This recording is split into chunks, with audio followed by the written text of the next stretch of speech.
Welcome to the Old Mac Gang podcast, or OMG, a podcast with a panel of longtime Mac Apple users who want to discuss the most relevant apps and services to age-seasoned users. I'm Marty, an Apple enthusiast and podcaster. I am a 67-year-old age-seasoned user who has collected a great group of friends across the Apple mugs. It's the mugs that are the Mac user groups that are how we're connecting in Macstock. So it's all great to have these friends here to talk about Apple services and apps and how they can affect those of us like us who are age-seasoned users. Let's see who's on the panel today. Hello, I'm Chris. I'm 77. My first Mac was a 128K Mac in November 1984. And I spent 9 years in the Apple user groups in Dallas and Austin. And then I worked for Apple for 8.5 years and finished off my career with a university at the San Francisco Bay Area. And then I retired and moved to Tucson. And I've been happily a member of TMUG, the Tucson Mac user group, for several years. And that's where I met Bob. And I am currently using an M1 Mac Mini, an iPhone 16 Pro Max, an Apple Watch Series 6, and a 9th generation iPad. And Peter. Yeah, I'm Peter. I will be 72 and a half on Friday. I'm from Bay Village, Ohio, not too far from Gary and Marty. I am an enthusiastic user of a large variety of Apple products and services. I have a current laptop, iPad, and iPhone, and fairly recent Apple Watch, and many accessories. I use all these in my daily life and to pursue most of my interests: hiking, watching films, enjoying music, and playing with math. Hi, I'm Bob Wood, and I'm also in Tucson. I am a 70-something seasoned Apple user and have been in Mac user groups for over 30 years now, both here in Tucson and prior to that in Milwaukee, Wisconsin. Marty? Yeah, I'm Marty Gencius, as I mentioned, an Apple enthusiast. I try to keep up on all the new equipment. So I've got a new M4 Mac Mini. I'm doing this on a second studio Mac that I have. I have a MacBook Air, Apple Vision Pro, just a lot of the technology I really enjoy and have been a user, I think, since around 2006 when I wanted to start doing some podcasting, and it seemed like Mac was the better way to go with it. So tonight, is any news out that you've heard about? Chris, you mentioned something about a new iPad or an iPad Mini? Apparently an iPad Mini, yeah. There was an announcement, I think, on the 17th. And let's see if I still have it here. Just announced A17 Pro, Apple Intelligence, and more. So it's apparently been announced and it's out there. I must admit I missed this, but... And that was, I think, the big hardware news of the week. We also got a new beta of Beta 5 is now a public beta of 18.5. So for the iPhone, I've been using that. Yeah, I'm running developer betas on everything except my studio, where I'm running the public beta on it. And, I ran the developer beta without any problem on the Mac Mini. I just switched over to the studio this week, just because it had been sitting here and I hadn't fully used it. And frankly, the Mini was running a little hot for me. Doing video processing and uploading and such like that, with all of that running, a lot of programs running simultaneously, ran fine, ran flawless, but did start to get hot and hot to the touch, particularly when I was doing the video editing for things like this. So I don't know of any other significant news. We're sort of in that pre-WWDC slump where we're not going to hear anything until we get closer to it. And then obviously after it, we'll have tons of news to talk about from that. I don't know if we're going to have much to talk about in terms of new equipment at that point. That doesn't generally generate new equipment, but we'll have lots to talk about what the operating systems might look like in the future. So with this episode, we're going to do probably a shorter episode than we usually do, but we're missing Gary tonight. Gary is feeling a little under the weather. And so he let me know a couple hours before show that probably better for him to sit this one out. So we hope that he recovers quickly from whatever he's got. I know he's said he was watching us on YouTube. So there are other folks watching us on YouTube, and I'll be happy to entertain any chat from them coming in and Gary coming in if he does have something to add to. But today's show, we're going to talk a little bit about canceling subscriptions. And there was an article that I sent out to you that you might have had trouble getting to because it was behind the Wall Street Journal paywall. But it was about how to kind of eliminate your identity information that's on the internet and services that will do that. And I'll talk a little bit about that in a minute. And then, so that led me to look for, when I looked into those services, it was like, yeah, it'll get me off all the name listings that I might be on, but it won't do what I want it to do, which is cancel subscriptions. I have the bad habit of, seeing something going, oh yeah, that's cool. Let me sign up for it. And then never getting around to using the software or using the service. So I am forever trying to remember subscriptions that I have and then wanting to cancel them. And I know there have been services in the past. There was an app that I think at one of our Mac user groups, Peter, Gary, and someone showed an app that you could put on and it would screen and look through all of your stuff to find out what your subscriptions were and suggest subscriptions that you might want to unsubscribe to. And I think it even did it for you. And some of the services now will do that. But I think what happened with that particular app was they were then caught selling information. So this is an active email address, we know, because they're signed up for us. And so it gave a black eye to the whole idea of subscription services. And the more I've looked into it, we have some links for you to look at. And maybe after we go through our talking, I'll run through the links quickly. But services have gotten a lot more complicated. They're asking a lot more out of users that I'm not sure I want to put in and give them information with. So we're just going to handle it without a service per se, other than what Apple provides. My first question to the group is, how do you manage your subscriptions, both Apple and non-Apple subscriptions? Because Apple subscriptions are good. There's some straightforward ways of dealing with it. But the non-Apple ones are the ones that are confusing. And have you used any subscription apps in the past? Or are you using them now to kind of monitor your subscriptions? So that's the first question. And we'll start with Bob. Well, for me, this is a good news, bad news kind of thing. The good news is it's my wife who subscribes to Amazon Prime, Apple TV, and other streaming services. The bad news is, I think, that she uses Amazon to add other subscriptions, such as Netflix, BritBox, and Acorn, because I think it's much easier and cleaner if you subscribe through the Apple TV. As far as other subscriptions go, or my subscriptions, we're talking about this and it tells me, yes, I need to make a spreadsheet detailing all my other subscriptions. Some of them, but not limited to, Flickr, time tracking software, the Adobe Industrial Complex, and others. So I'm going to throw it over to Peter. Yeah. I don't have any particular app that I use to manage subscriptions, but I do have a set of rules that I use when I initiate a subscription. First of all, if it's available through Apple, I purchase it through Apple. I like Apple better because they send you an email an amount of time before it's going to renew, every month after month or year after year, depending what it is, and gives you an opportunity in advance to cancel. And when you cancel, unlike some places, the cancellation is not immediate. It's whenever your subscription would expire, which I think is a nice way to do business.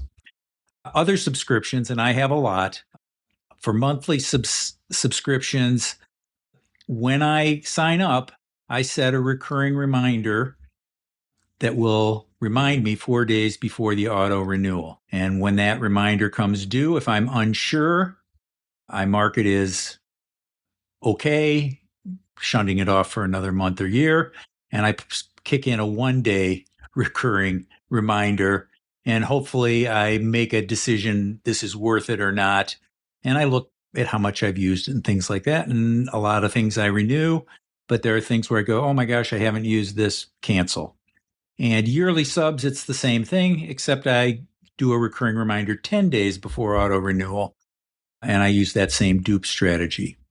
I also set every sub I have other than Apple to send me email receipts at each billing. So I'm getting dunned in my mail. You're spending this, you're spending this. And I have a sense of what I'm spending. I mean, I can look at the end of the year, my bank statements and credit card statements, have a group called subscriptions, and I can reassign things to groups if it happens to make a mistake. So I do bear in mind spending too much. And if there's something that really appeals to me, I go and find a couple subscriptions out there, in my reminders and cancel those before I sign up for it. So those are the practices I have. And I think they've kept me pretty much out of trouble. Okay. Well, I pretty much use Apple's app, which for anybody who doesn't know about this is in settings. This is on the iPhone. I'm not sure, maybe on the iPad as well. But under settings, when you go to your Apple account or click on your picture, the fourth item down is subscriptions. And it also has the ability to not only go alphabetically by app name, but by price and renewal date. And the renewal date is very handy. So you see what's coming up. I usually get a reminder from, even Apple will send reminders, but also there are things like SmugMug, Ancestry.com, things like that. And they usually will send a reminder for the non-Apple one. So that hasn't been too much of a problem. And I funnel everything through one credit card. So that makes it easier because I check that every month and in terms of exactly what's coming through. The other added benefit of the Apple Card, and I'm not sure this is benefit in air quotes, Goldman Sachs has decided that every time one of my annual renewal comes up, they decline it, which is a real handy feature. Although I have to go back and apologize and say, okay, I approved it. Please go ahead and run the process again and it'll be fine. I have no idea why they're doing that. They didn't know either. So there you go. But I do watch pretty closely because some of these apps, you sign up for the New York Times for $1 a week, and all of a sudden, you're a couple of years down the road, you're paying $12 a month. And that's a lot, but the Times also delivers a lot. So, something to think of. And I do think it's a good idea for me, particularly in the streaming apps, because I don't watch a lot of TV per se, and I probably got more streaming apps than I need. But I'm going to go through my streaming apps and get rid of the ones that have ads or try to upgrade to the non-ad versions from the funds I'm saving that I'm eliminating other streaming services. So we'll see how that goes. But that's my plan. Yeah, I'm a mess with this, I'll tell you. And if anything, trying to put together this episode helped me realize what kind of mess I have. To start with, whatever I can buy through Apple, I buy through Apple, because one of the habits I do have is when things come up for renewal, even if I'm going to accept it for renewal, I go back and look at my subscriptions and go, well, let me find out what else is coming up for renewal. And it's like Bob directed. We also will have a website link that will show you, listeners can find it within the show notes, and it will give you some idea of how to go through this in terms of finding those things that you have subscribed in Apple. Now, everything that I subscribe through Apple, I subscribe, of course, through my Apple ID. So when I go to look at my subscriptions, I can see what's coming up in renewal, how some things that I forgot that I purchased a month ago that are good for a year, and maybe I want to take a look at them and make some decisions. Or, I purchased them 3-4 months ago and the year is up in 9 months and I haven't touched it. So let me go ahead and set cancellation for 9 months from now. I can still use it, but I'm not going to be surprised by wanting to be charged again for an app that I haven't used. So I rely heavily on Apple where I can. The problem is, like Bob mentioned, I also am pulled into the Adobe vortex and do a lot of work with Adobe. And I have Adobe on too many computers. So that means I wind up having 2 Adobe subscriptions. One of them I get through my university, and I get some educational discount for that. And it allows me to put it on a couple of machines.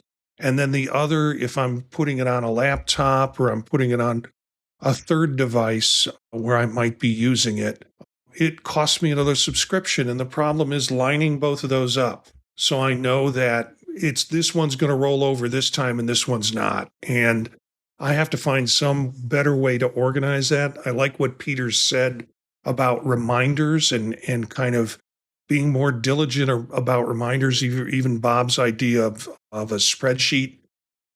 So I have quite a few accounts like that. And particularly when I'm exploring new services or software, I do some presentations on AI, and I've got one coming up at MacStock. So I've been looking at different AI services, and yeah, I'll sign up for that. And before I know it, I'm getting notices from services that I hadn't realized that I was engaged in. So then I have to go and check and see, yeah, sure enough, I have an account with them.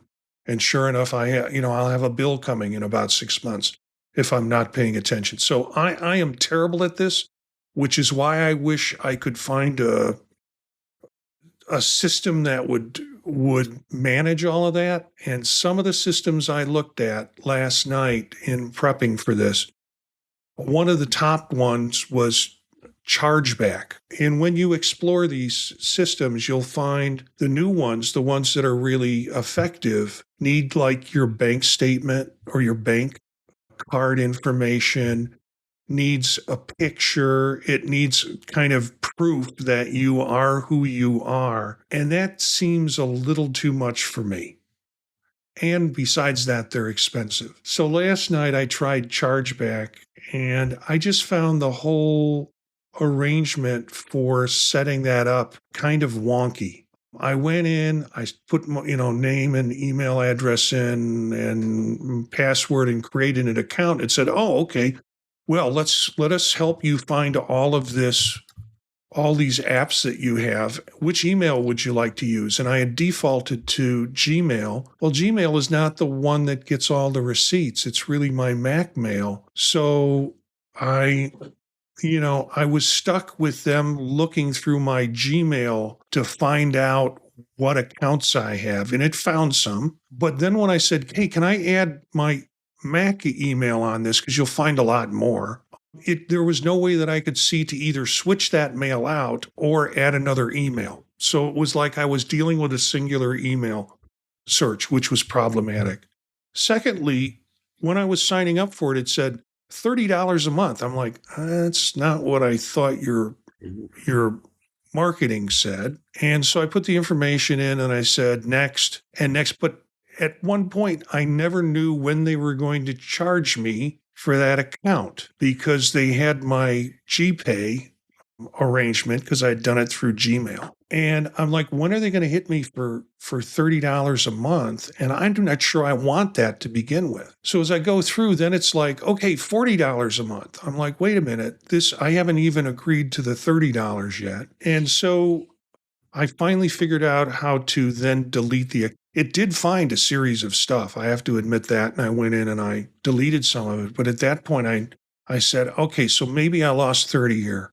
I just don't want to do this anymore. It's just because I hadn't put in all the personal identifying information like bank and bank card stuff in that it would need to fully look at my charges. And I didn't want to do that. So I went and deleted the account. And of course, what they then send me back is, hey, we can do $40 for the whole year. And I'm like, no, I'm sorry. You lost me already. And then, when I unsubscribed, they said, now, wait a minute. Tell us why you're unsubscribing, because we can offer it to you for the first year for $15. And then it's like, no, thank you. I want to get out of your system.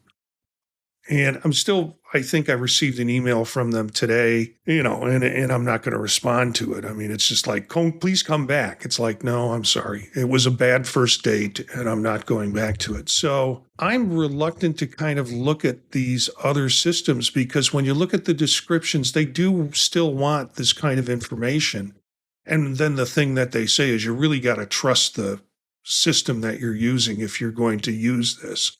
And I think I've got to go towards Peter's system or, when I find out to cancel an account, when I get the bill for it for the next year, when it's like, we just charged your account. You've got another year with us. And then it's like, okay, I know what today's project is going to be to not have a third year of this particular thing. So as I said at the beginning, I'm bad at this all around. So I'm going to hit you with question number 2. Any other ideas or tips you have for subscriptions and I don't have many more tips because you've heard it, but any other experience you regret of a subscription you forgot? Peter? Yeah. What I was just going to say in response to what you were saying is there are banks now that are offering credit cancellation services as part of their banking service.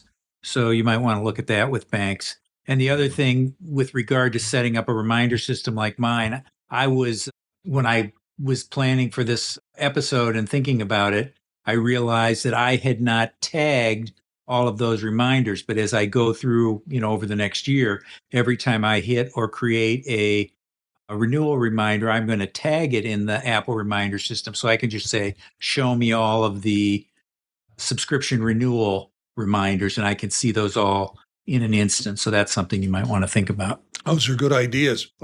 Like I said, I'm learning more from y'all who are doing a much more successful opportunity of working with this than I'm doing myself. So I'm going to head to Bob because Bob's got some ideas, I think. Okay. One of the things I've heard is if you subscribe to something I'm just going to give this a try, consider canceling it the next day, and it'll run to the end of the subscription, be that a week, a month, or a year. And I think you can be assured that the company will remind you when your subscription is coming due. Please renew your subscription. At that point, you can decide whether it's worth continuing the subscription. Many of these places will offer you lower prices, as Marty just said, rather than have you drop the subscription. I've found that Sirius Radio, which I use occasionally but not often, I can get them for $100 a year rather than their retail of $250. And Adobe, I've got them down to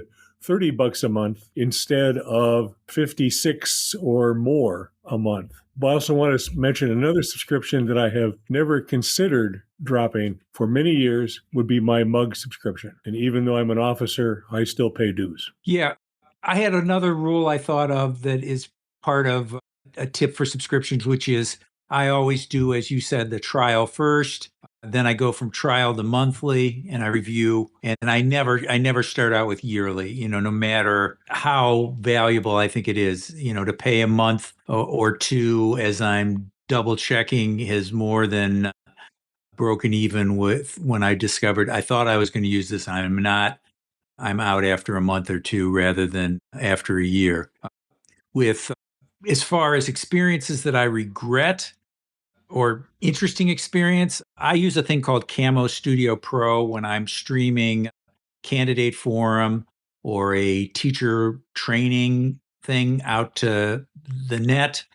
I use it to control my iPhone, which is on a tripod. And when I upgraded from an M1 to an M4 MacBook Pro recently, that was one thing that I didn't deactivate and reactivate on the new machine. And there I was at an event and my Camo Studio didn't work.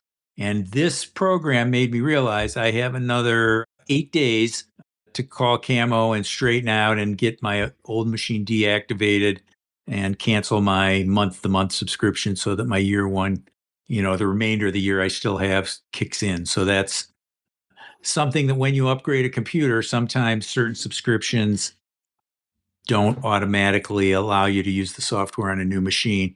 And I want to have an award, my 7th Circle of Hell Award, to the Boston Globe, because because they often come to me and they'll give me an offer, a great thing like $6 and we'll give you a year of the Boston Globe. And that's just like so unbelievable that I do it. And then somehow, and I don't know if they mix up the date or I'm pretty sure it's them, but then suddenly I get a charge like 4 days before my reminder occurs. And then I have to call them. And the only way to cancel is to call them. And you can sign up online, but you can't cancel online. And this is something that the great economist Richard Thaler called sludge. He wrote a very popular book called Nudge, of ways that you trick yourself into doing things you want to do, like lead a healthier life. And the opposite of nudge is sludge. And that's all these things they put in your way of doing something they don't want you to do. And it's making canceling subscriptions, near impossible. And I think, in my experience, the Boston Globe takes the cake for that. Well, the one comment I think I would add here is I'm extremely leery of any app that wants to touch my bank account. Yeah.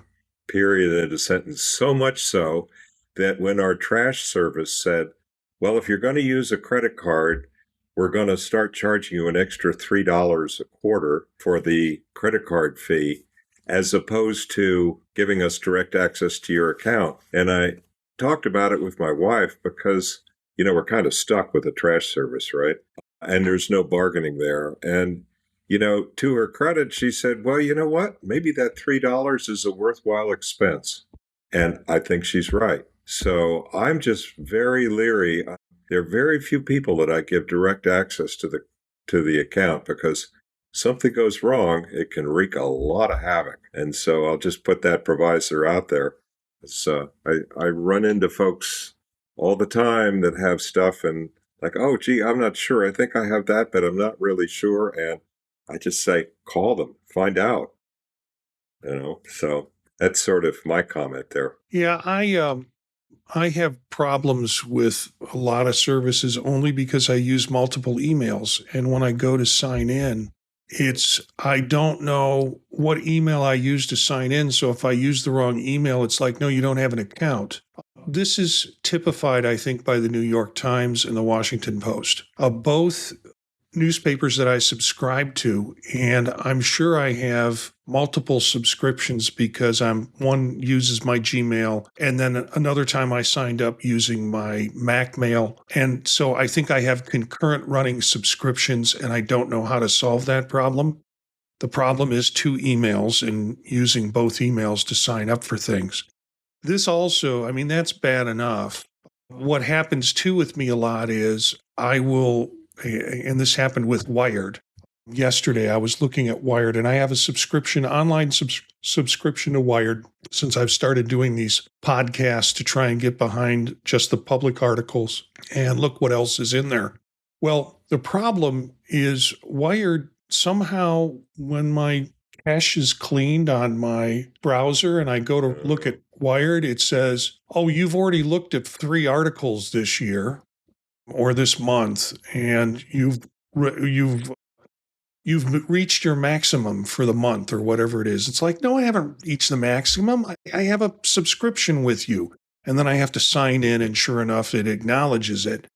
But it's that kind of frustration with subscription newspaper types of services and online services. The big one for me that's been a bad experience, and it's my fault. I'm not putting it on this company, but Grammarly.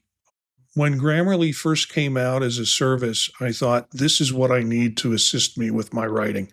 And frankly, it was very good. It wasn't necessarily, the things it pointed out was not necessarily the things I wanted to do, but it made me look at my writing and go, do I need to fix this here? Well, sure enough, do I have a Gmail Grammarly account or do I have a Mac Grammarly account? I do not know, but I do know every year I get a re-up on Grammarly, and I can't figure out how to shut that thing off. Now, particularly since Apple and all sorts of other services like ChatGPT and others other AI services can solve those grammar problems with you. And Apple's building it into Apple Intelligence. I don't need them. I mean, I think there was another one called Pro Writer, which was basically a Grammarly that did the same thing. Did the same thing as Grammarly. And I had a subscription to that at one time too, because I was trying different ways of doing it. For the life of me, I've got to get off the Grammarly train. And no offense again to the product, it's great, but there are so many ways in which the technology has overshot the usefulness of those particular apps. Yeah, when I can't figure out which email address I've used, and I'm guilty of this too, I will go into Apple Mail and I will search on proverbially Grammarly and see what comes up and which addresses I was using, which one is current. And if that doesn't work, there's a wonderful product from the nicest folks called InfoClick, which is like a giant FileMaker-like database that indexes all your mail, and it'll find anything. So it's wonderful for doing deep searches in Apple Mail. So it'll only work in Apple Mail, and it still works. It's been the same version for years, and it's called it can be very handy. It's InfoClick. Okay. And I'll send you a link to it for the show notes. Yeah, we'll put the link in the show notes. Any other things, folks, you'd like to chat about with regard to this? Yeah, Peter. Yeah, I've found that in passwords, I keep my login and password for most of the things. So it'll tell me which email I've used in most cases. And the other thing, I had a question for Chris. I like to use iCloud for one-time email addresses when I'm registering for something because I can mute them later if the place becomes obnoxious. And I know that's possible with some credit card companies. Is the Apple Card do that? Will they give you a one-time credit card number? Or you can if they do that, yeah, you can switch and get a new number anytime you want. I don't mean switch and get a new number. Some credit card companies will just say, do you want a number for one charge? And you just get it, and it's a one-time use. And then when they go to renew, that credit card's no good. And they'll have to ask you to update your credit card if they don't want to tell you in advance it's time to renew. And I know people who use, and I don't know if it's, I don't want to name a company, but I have a couple friends who do things that way. Peter, I think it can be done. I'm not sure. I don't know if I can find it quickly enough real time, but we could check into that and see. It is very handy, by the way, what you're saying, to be able to do that. Yep. But I use Hide My Email a bunch. Yes, stay tuned next week. Love it. I use Hide My Email all the time, including the Meta products, by the way. Mm-hmm. But, we got to be careful what we do. You can change the security code pretty quickly with the Apple Card, but I'm not sure about just numbers for significant. We'll take a look at that and report on it in the next show at the top of the show. The thing to be careful of is that you don't change your number, because then you'd have to go back and change it across to everything that uses that card. Right. Yeah, and sometimes I'm forced to. Sometimes, if they repeatedly, with the trick that you pull, Chris, they repeatedly try to charge something, and if I'm not paying attention to it, by the time I finally get to it, like later in the day, the card's dead, and I have to get a new number and start that whole process over again. Great for protection. That's what I want. But sometimes I just don't get to this. Is this considered a legitimate charge or not? And I don't see it on my phone, and I don't respond to it, or I don't respond to it. And then it's like, well, if this is not a legitimate charge, then we think your card is at risk, so we're going to issue a new number. And then you have to do what you said. Make sure that the numbers. But Apple also is, I think, good about seeing that with recurrent charges and making some of those transitions for you. But yeah. And the thing that can be a nightmare with this is international travelers. If you're in, overseas, and it's not, one of the big name countries, and all of a sudden you have a problem, and there are things that we can do here with Apple that we can't do when we're overseas. And so you can try to go find an Apple store. And anyway, life could get kind of complex. Yeah, I've done enough. I've done enough traveling with, not just with the Apple Card, but with credit cards in general, where I took one with me overseas, and the hotel that I was staying at, it ran it once, and for some reason it didn't work. So they ran it a second time, and for some reason it didn't work. And then they ran it a third time, and that effectively shut the card down. So I had to contact the card, and they're like, "Oh yeah, we saw their stuff. We don't know why they didn't say it worked, but when 3 charges came through from that country, we decided to shut your card down." So yeah, but that's another story, or that's another show maybe. But any other things to say about subscription? I guess I should take some time to at least show some of the things that we have with websites. This website is the basic Apple support website. If you want to cancel a subscription from Apple, it has directions on how to do that on your iPhone, iPad, or Apple Vision Pro, how to do it on your Mac, and even how to do it on a Windows PC if you're doing that. And then I found an article, 6 services to help you cancel your subscriptions. This comes out of AARP. It's a couple of years old, but I looked through some of these services. Bobby was a subscription tracker that was very popular. But again, I think the cost is a bit, and also the personal information that you need to share with them. And then Pocket Guard is another one. You have to link your bank and credit cards to it. And then Trim was another one, Truebill. And then they suggest a lower tech alternative like spreadsheets and calendar reminders, as we've talked about. And then a good article here on how to find and remove particular, and they have links to some of these on how to cancel subscriptions, how to find it in the Apple Store and Google Play Store, how to cancel Amazon Prime. So this was an Engadget article that came out, just about a month ago. And then U.S. News and World Report, track and manage subscriptions with these 8 apps. Rocket Money, you hear a lot of advertisement for it. One of the things that they do with these services is they offer the subscription cancellation, but they also offer debt negotiations. So you can get them to negotiate some debt that you have with something. And the way they make their money in that case is they take a portion of what you negotiated with them in terms of debt relief. So you'll see that with some of these. And I don't want to use this service for debt relief or for negotiating my debt. I just want to use it for canceling subscriptions I've signed up with and track my subs. Some of these I might go back and take a look at. And then the top 5 personal subscriptions and how to choose them. Bobby is again mentioned, Truebill, Trim, Outflow, and Butter It. I've never heard of Butter It if you're in Canada. So there you have some ideas and some reading. If you're interested, you can find this in the show notes of the podcast, as well as find it in the show notes of the video cast.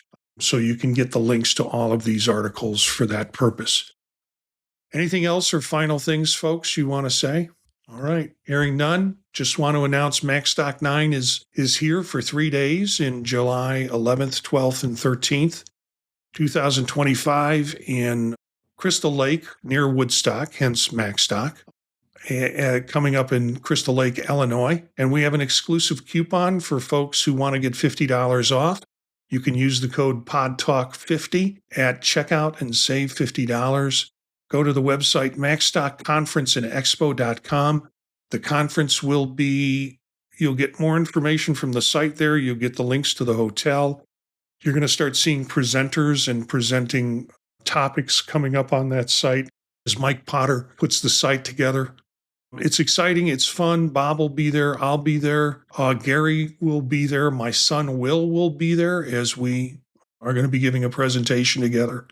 And that'll be fun. So as far as a wrap goes, let's make it a wrap for this episode. Our next live episode will be Wednesday, April 30th through YouTube, where you can watch this crew at youtube.com/@oldmacgang. You can always pick up the podcast or video later if you missed the live show. Share it with your friends in your Mac user groups. We were visiting Mac user groups this week. We were in Mac user groups, and we were telling them we talk about Mac user groups on this show, and so support us too. The Apple University user group was one where there are a lot of user group contacts in there from different user groups. And so we hope that they will help kind of champion this show and also join us if they want to join us with this part. Our music bed is by Philip Gross, Marrakesh, courtesy of the Free Music Archive. More information about this podcast and others can be found at the website, thepodtalk.net, where you'll find information about this show and other shows that we produce under the podtalk.net banner. Thanks to the group, missing Gary this week, but Chris, Peter, and Bob here this week. And thank you for being part of the Old Mac Gang. We'll see you next time.